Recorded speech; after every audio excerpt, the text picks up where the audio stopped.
வணக்கம் நண்பர்களே. உச்சநீதிமன்றத்தில் இன்று திமுக சார்பிலும் அதிமுக சார்பிலும் நடந்த ஒரு வழக்கின் விவாதத்தில் உச்சநீதிமன்றம் ஒரு தீர்ப்பை வழங்கியிருக்கிறது.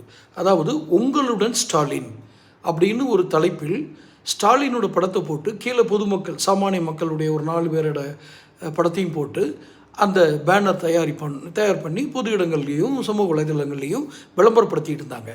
இதை எதிர்த்து இப்போது மாநிலங்களவை உறுப்பினராக இருக்கிற CV சண்முகம் அதிமுக, அவர் முன்னாள் அமைச்சர், தமிழக அரசின் ஜெயலலிதா பீரியடில் அவர் அமைச்சராக இருந்தார். அவர் ஒரு வழக்கு தொடுத்திருந்தார்.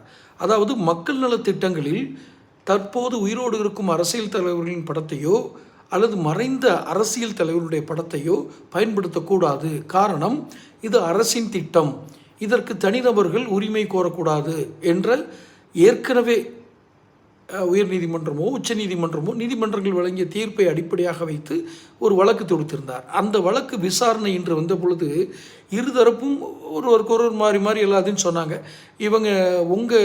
அதாவது திமுக தரப்பில் என்ன சொல்லப்பட்டது, இவங்க ஆட்சி காலத்தில், அதாவது அதிமுக ஆட்சி காலத்தில் ஒரு சில திட்டங்களுக்கு அவங்க கட்சி தலைவி அம்மா அப்படிங்கிற பேரை தான் பயன்படுத்தினாங்க அப்படின்னு. இல்லை, அம்மாங்கிறது பொது பேருன்னு இவங்க சொல்ல, இப்படியே மாறி பேசிகிட்டே இருந்தாங்க. அப்போ கடைசியில் உச்சநீதிமன்ற நீதிபதி கொடுத்த தீர்ப்பு என்னவென்றால், உங்களுடன் ஸ்டாலின் என்ற அந்த விளம்பரத்தில் ஸ்டாலின் படத்தை பயன்படுத்தலாம்.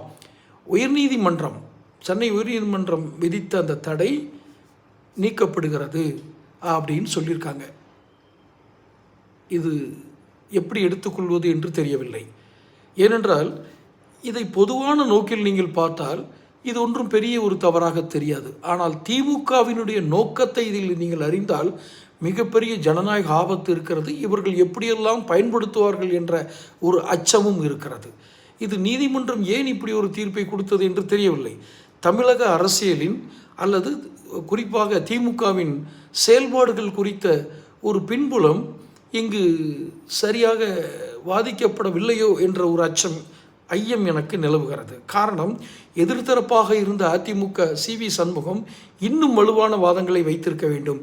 இதன் மூலமாக இவர்கள் இப்படியெல்லாம் மக்களை திசை திருப்புவார்கள் என்ற ஒரு வாதத்தினை வைத்திருக்க வேண்டும்.